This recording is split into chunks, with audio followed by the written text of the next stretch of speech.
안녕하세요. 프로파일러 배상훈입니다. 2020년 6월 3일입니다. 어제 수다맨들 녹음을 하면은 8시 반에 들어가니까 거기서 오면 한 11시쯤 되는 것 같더라고요. 뭐 수다맨이라는 것 자체가 사실은 수다 떠는 거니까 저는 이제 뭐 범죄 관련된 분야 얘기하고 그러는데 그냥 뭐 수다라는 거야 뭐. 그것 때문에 뭐 김남국 변호사, 지금 김남국 의원이죠. 여러 가지 구설에 논란에 있지만 뭐 우리가 수다라고 하는 것은 감정의 표현일 수도 있고 또는 어떤 표현의 자유일 경우도 있지만 뭐 여러 가지 차원이 있을 수 있겠죠. 그 말씀 드리려고 한 것이 아니라 어제 그 끝나고 이제 집에 들어와서 이제 씻고 자려고 했는데 SBS에 그 공중파에 불타는 청춘이라고 해서 프로그램이 있어요. 하필 시간이 이렇게 다 막 맞아갖고 아마 컨셉은 그런 것 같아요.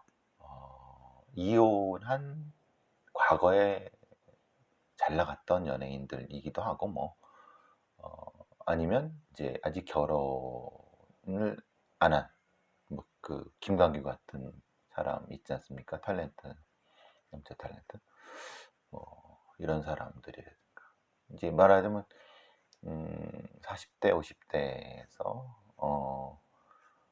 이 다시 청춘을 뭐 불태운다 이런 느낌 같은데 걔가 드라마 아니 예능 프로를 뭐 이게 광고해 주려는 건 아니고 제가 좋아하는 가수지만은 안 듣는 가수가 둘이 있습니다. 과거에는 많이 들었죠. 그러니까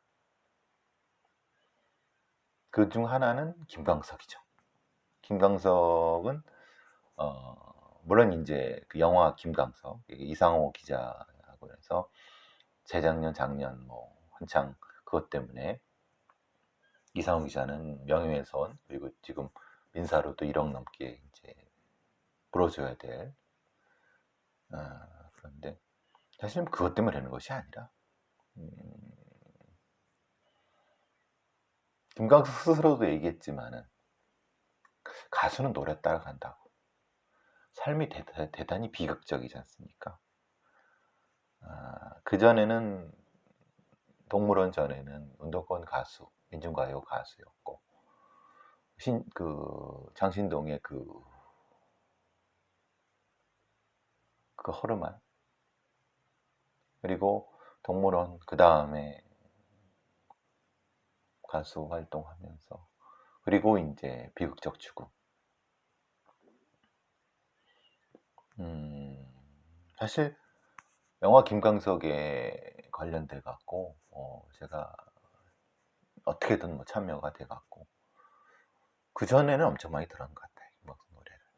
근데 사실 그때도 김광석의 그 어떤 사진이라든가 사건 기록 이런 것도 그냥 얼핏 봤어요. 그냥 그때는 그렇게 중요하지 생각하지 않았으니까. 근데 영화 김광석에 대한 걸 참여하게 되면서 참여라기보다는 그렇죠. 인터뷰 잠깐 해준 게뭐 참여는 아니죠. 아, 물론 이상호 기자와 저가 의견이 달랐지만은 뭐 어쨌든 의혹을 해소한다는 차원에서 참여를 한 거니까 참여라기보다는 참여는 그냥 인터뷰한 거죠. 그 사건 사진 이런 걸 많이 보고 반복하니 김광석 노래가 듣기 싫어졌어요. 그게 계속 연상되니까. 그리고 이제 또 한 가수가 김동규입니다. 제가 김동규 노래를 대단히 좋아합니다. 아, 김광석 다음으로 좋아하는? 예전에 김광석, 김동규죠. 나만의 슬픔은 거의 뭐 하루에 몇 번씩 들을 때가 많았었으니까요. 제가 경찰 일할 때도 그렇고 그 이전에 다른 뭐 제가 직업을 많이 바꿨으니까 그 이전에도 뭐.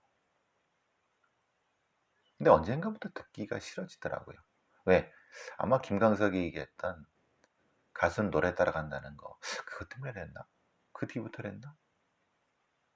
왜 이렇게 막 서론이 길어지냐면 어제 김동규가 나왔어요.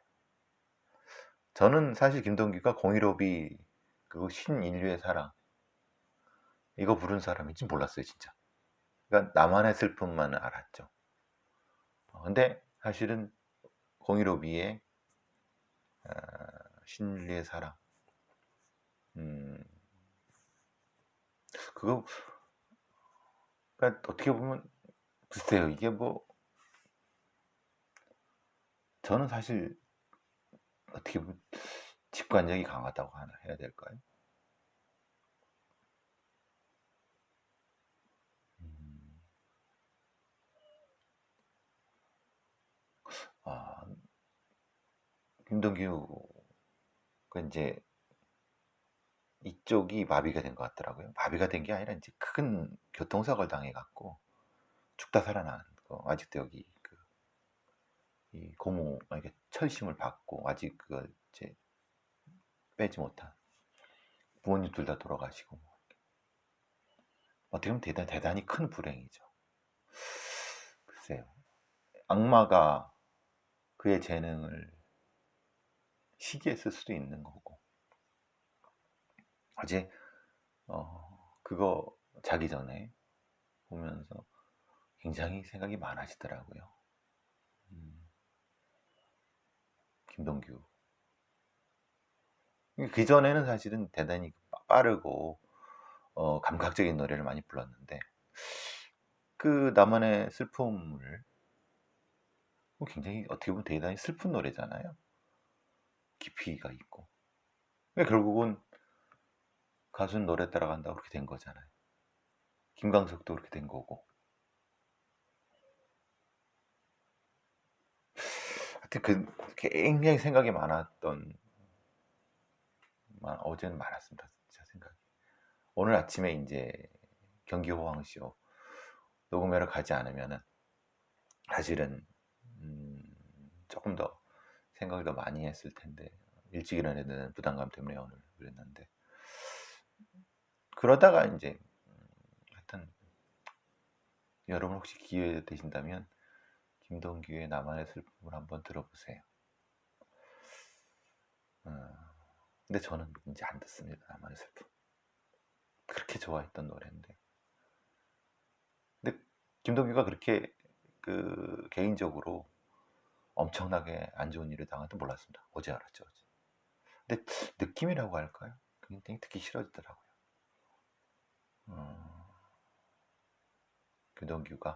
김동규 씨가 72년생이라고 하시죠. 저보다 서너 살 아래이신데 지금의 슬픔을 딛고 불행을 딛고 다시 노래하시길 노래 듣고 싶어요. 나만의 슬픔 말고 좀 더 밝고 노래를 어제 이제 좀 바꿔볼까요? 어제 서울역 묻지마 폭행 범인이 바로 잡혔어요. 사실 이 서울역 묻지마 폭행 사건의 범인은 아니 금방 잡을 수 있는 거였어요. 그걸 못 잡습니까? 서울에서 아니면 서울 경기도에서 하루에 CCTV에 30번 이상 찍힌대요. 여러분 모두 뭐 30번만 하겠습니까? 지나가는 차 블랙박스 다 찍힙니다. 오죽했으면 경남지방경찰청에서 주차되어 있는 차 블랙박스에 넘버링을 해갖고 다시 그 사건 재구성을 할 정도라고 하면 우리나라는 CCTV 천국입니다. 어디서 뭐 못합니다. 저기 그 행적을 이렇게 할 수 없습니다. 사실 그래서 아라뱃길에서 훼손된 시신 부분은 조금만 확대하면은 금방 찾을 건데 문제는 이제 핵심적으로는 북한 쪽 임진강 쪽에서 시체가 조각이 떠와서 아라뱃길 쪽으로 들어왔으면은 이제 문제인데, 그 신곡 수중보 때문에 그것 좀 제가 좀 고민이 되고, 그쪽이 맞나 싶기도 하고. 어쨌든 한강 쪽에서 내려왔으면은 범위가 넓어지니까 CCTV 확인이 좀 시간이 걸릴 뿐이지.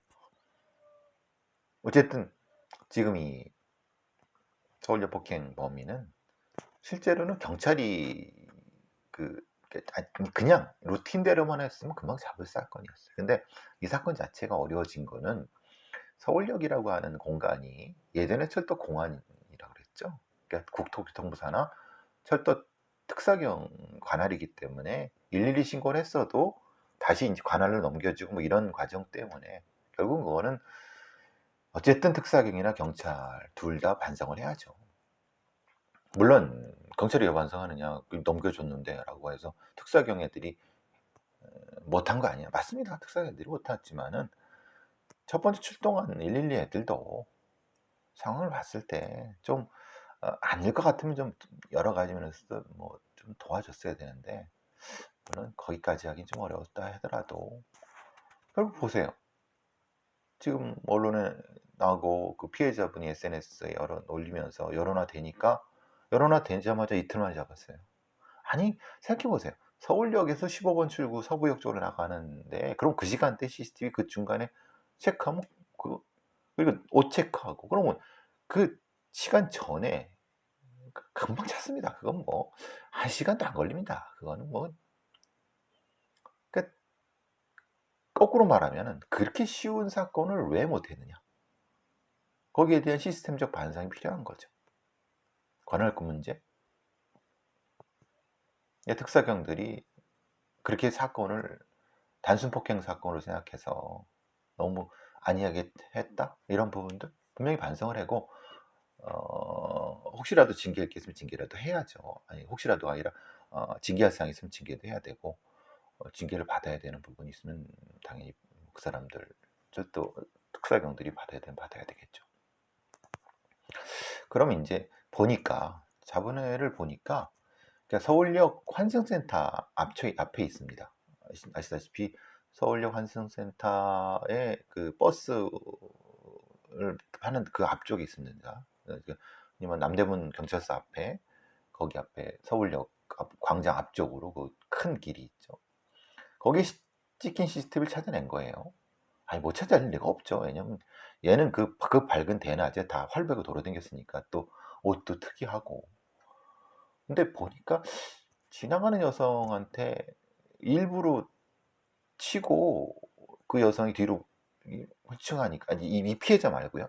그 저기 환승센터, 그러니까 이 사건이 벌어지기 전에 휘청했는데 마치 때릴 듯한 걸로 덤벼들고 막 그러니까, 봤을 때는 그걸로 봐서는 경찰이 특사경들이 판단한 것처럼 정신적으로 문제가 있는 거 맞다. 그리고 그런 행동을 하고 그러면서 그 뒤에 이제 이 사건이 벌어진 거죠. 주먹을 이렇게 쥔 거 보니까, 그럼 여기서 이제 판단의 문제가 생기는 거예요.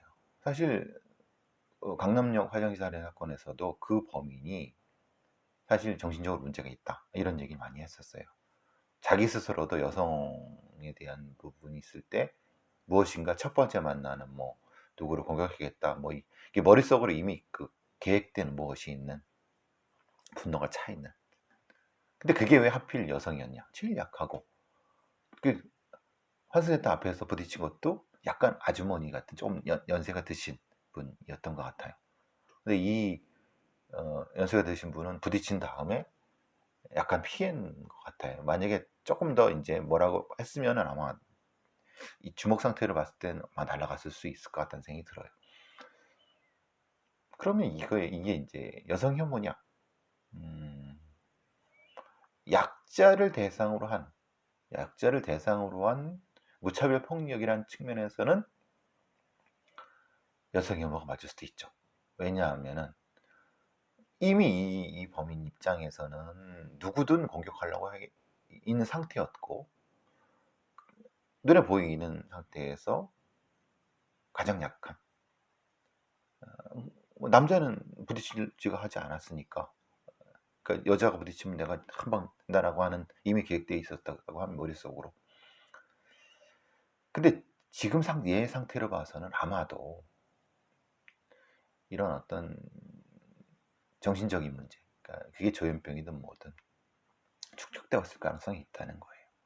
그 이전에 어떤 정신적인 충격이나 다른 어떤 스트레스를 받았을지 모르지만은, 그러니까 폭발되기 전에 이런 관리를 했어야 되는 건데 또 이런 문제가 나와 똑같은 문제가 반복되는 거죠.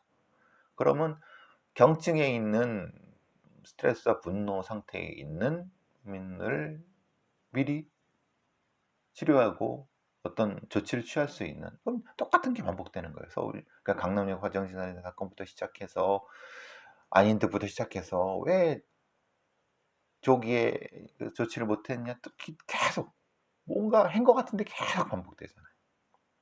얘 집이 동작구 어디 상토동 어디 쪽이라고 하는데, 이게 참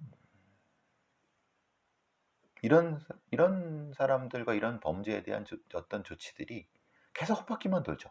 실질적이지 못하죠. 계속 피해자들은 죽어나가고 다시 또 무엇인가 한 것 같지만 사실은 그 재탕 삼탕되는 정책들. 어제 이제 PD수첩에 나온 이제 그 불청 보기 바로 전에 조금 나온 게 이제 비슷한 시기였으니까 이제 추천을 왔다 갔다 했는데, 조희연 구단, 그러니까 이제 여류 바둑 기사죠. 스토킹 피해자. 스토킹 방지법이 통과가 안 되느냐.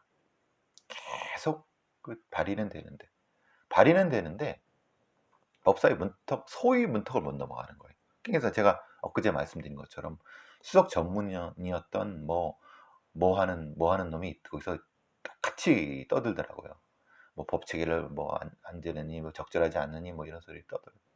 그러니까 국민의 대표인 국회의원이 발의한 거를 일개 국회 공무원이 적절하지 않다고 퇴짜라버리는 웃긴 상황이 벌어지는 거잖아요.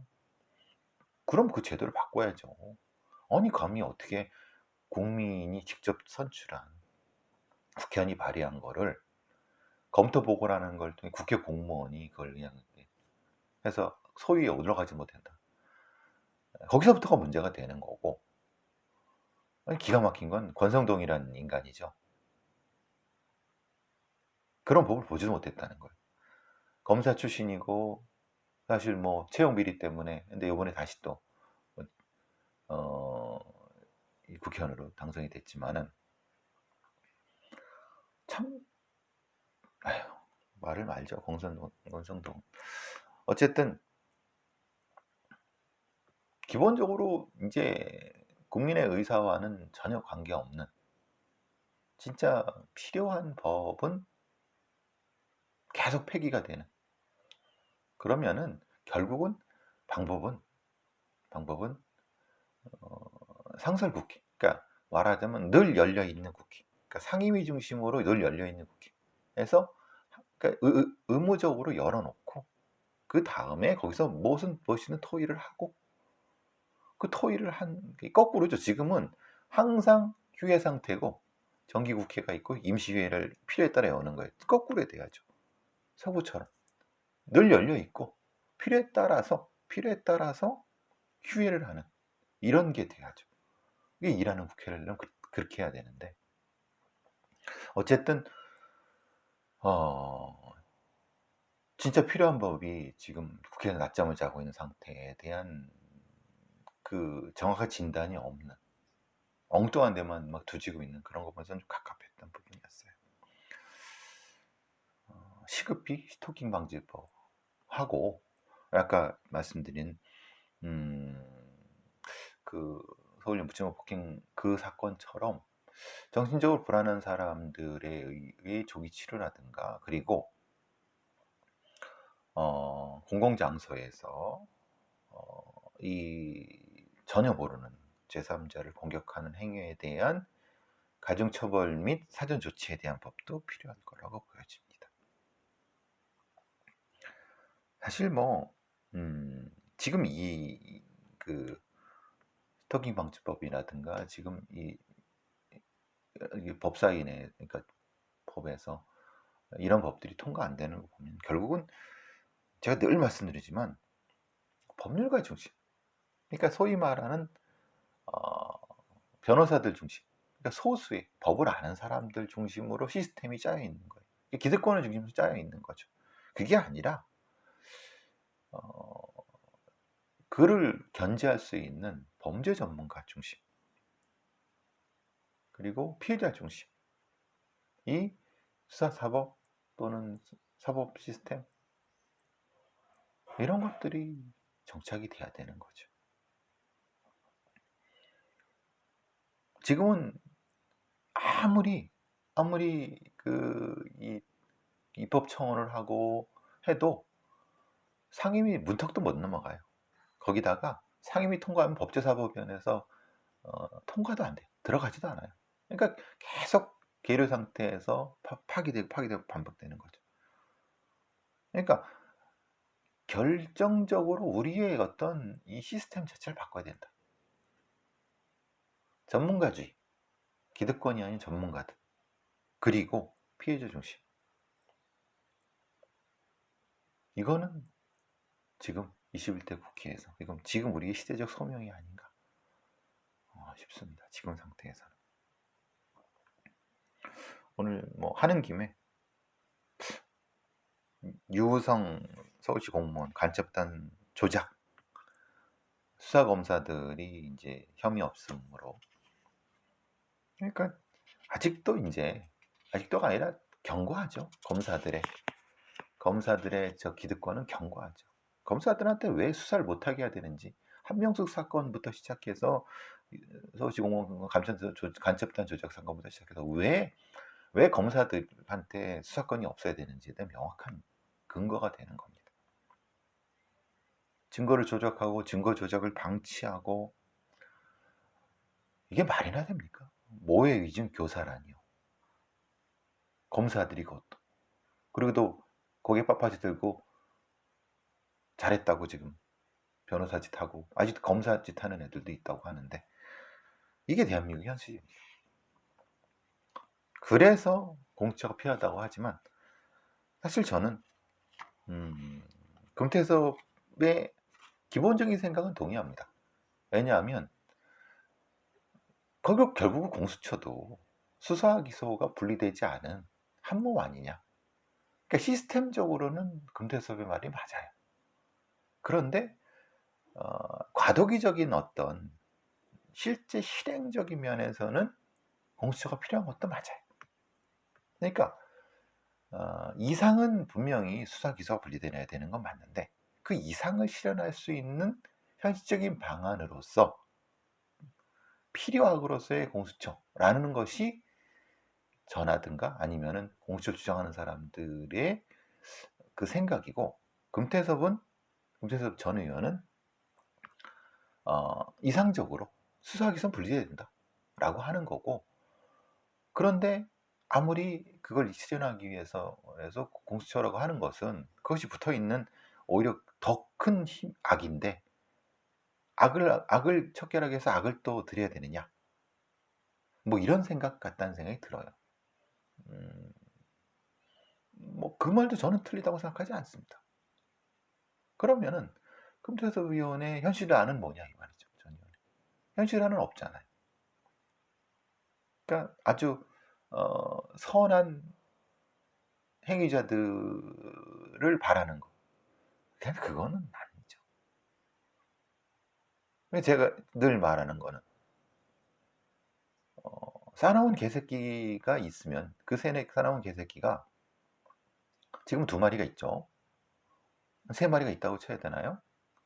예전에 국정원, 경찰, 검찰, 이게 국민들 밥상에 올라가고 국민들한테 밥을 내놓으라고 지금 먹고 있는 상황이면, 이 개새끼들을 서로 싸우게 해갖고 지치게 만들어갖고 국민이 주인이라는 걸 알려주는 그 시스템을 만들어야지, 걔들이 서로 착해지게 바라는 건 말이 안 되잖아요. 그게 이제 근본적인 차이인 것 같아요. 금태섭 의원과 저의 차이기도 하고, 원론적으로 명확한 건 수사기소가 분리돼야 됩니다.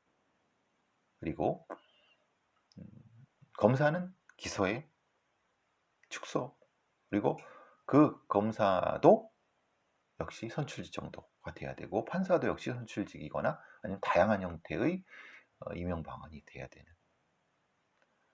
그리고 범죄 수사하는 쪽이 교차로 민주적 통제를 받아야 되는, 그러니까 매머드한 범죄 수사국이 되면 안 되는. 그러기 위해서 이제 자치경찰이든 지역경찰과 이게 복수의 수사기관을 놓음으로써 서로 견제하게 하는, 이게 이제 사법개혁의 핵심이라고 보는 거고요. 그리고 아까 말씀드린 여러 가지 부분에서 하여튼 갈 길이 멉니다. 갈 길이 많이 멉니다. 어제 비극적인 거 하나가 아동학대. 40에서 60cm에 들어가는 가방에, 플라스틱 가방이라네요. 9살 아이가 거기에 갇혀갖고 3시간, 얼마나 고통스럽고 무섭겠습니까? 몸에는 담배빵, 날카로운 것으로 한 자국, 멍자국. 그건 상습적인 아동학대예요. 한번 아동학대가 시작되면요, 상대가 사람을 안 보입니다. 그냥 대상으로 보입니다. 자기는 그런 얘기를 하죠. 너 말 안 들으니까 들어가라 그러는데, 천만의 말씀입니다. 얼마 그랬겠습니까?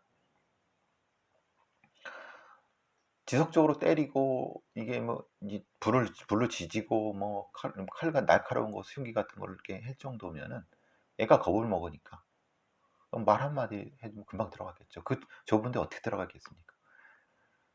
근데 저는 못 들어가니까 꾸겨 넣었다. 저는 꾸겨 넣었다고 봅니다. 인간이 얼마나 잔인해질 수 있느냐. 사이코패스 애들이라든가 아니면은 아주 흉악한 연쇄살인범이 잔인한 것 같습니까? 더 잔인할 것 같습니까? 아니면 아동학대범은 더 잔인할 것 같습니까? 비교할 수는 없습니다만, 아동학대범들 아이한테 하는 거 보세요. 자기 친자식이라든가. 계모, 계부보다 훨씬 더 비율이 높은 게 친모입니다. 참혹하고 잔인하기가 이를 데가 없습니다. 사이코패스 연쇄살인범은 저리 가랍니다. 오히려 그런 사디스틱 머더들은 오히려 자비로울 수 있는,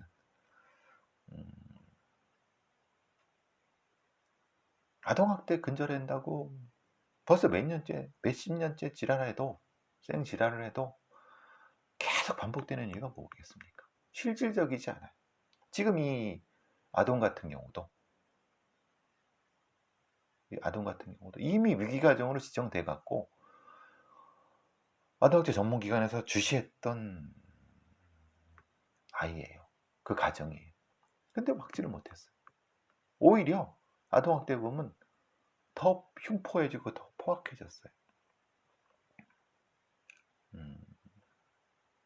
사회 시스템이 약자들을 보호하지 못하면 그 시스템은 죽은 거나 마찬가지입니다.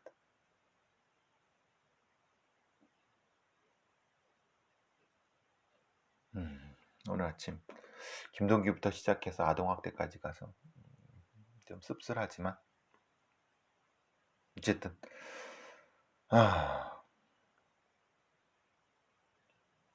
오늘 여기까지 하겠습니다.